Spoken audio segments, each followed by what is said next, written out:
Conjunctivitis, जिसको आम भाषा में आँख आना, आँख दुखना आदि नामों से भी जाना जाता है। इसको आँखों का छूत रोग भी कहते हैं, क्योंकि यह एक व्यक्ति से दूसरे व्यक्ति में भी फैलता है। यह एक संक्रामक रोग होता है जो मुख्यतः बैक्टीरिया, वायरस और फंगस के इन्फेक्शन से होता है। अतः इसके इलाज करने से पहले इसके कारणों को सुनिश्चित करना आवश्यक होता है। आज की इस वीडियो में हम यही देखेंगे कि कंजंक्टिवाइटिस किसे कहते हैं, इसके लक्षण क्या होते हैं, इसके होने के कौन कौन से कारण होते हैं, इससे कैसे बचा जा सकता है और इसके ट्रीटमेंट में कौन कौन सी दवाइयाँ दी जाती हैं।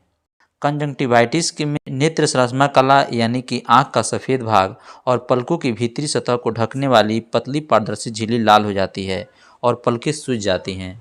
यह रोग दूषित हाथ या उंगलियां आँखों में लगाने से, दूषित तौलियाँ, रुमाल आदि से आँखों को पोंछने से और इससे ग्रसित रोगी की अन्य दूषित चीज़ों के प्रयोग करने से फैलता है।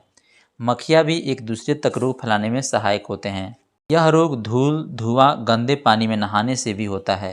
कहने का तात्पर्य यह है कि किसी भी तरह से आपको आँखों में बैक्टीरिया, वायरस के चले जाने से यह रोग होता है। इसके लक्षणों से इसे आसानी से पहचाना जा सकता है। इसके लक्षण में रोग एक आँख या दोनों आँखों में खुजलाहट से प्रारंभ होता है। आँखें लाल और पलकें सूज जाती हैं। इसमें तीव्र शूल और जलन होता है। धूप की रोशनी आँखों के लिए असहनीय होता है। सही से ट्रीटमेंट न मिलने से यह संक्रमण ज़्यादा बढ़ने लगता है और आँखों से पॉसिव डिस्चार्ज होने लगता है। पलकें सूजकर प्रायः बंद हो जाती हैं। परेशानियाँ ज़्यादा बढ़ने से इसका असर कॉर्निया पर भी पड़ने लगता है।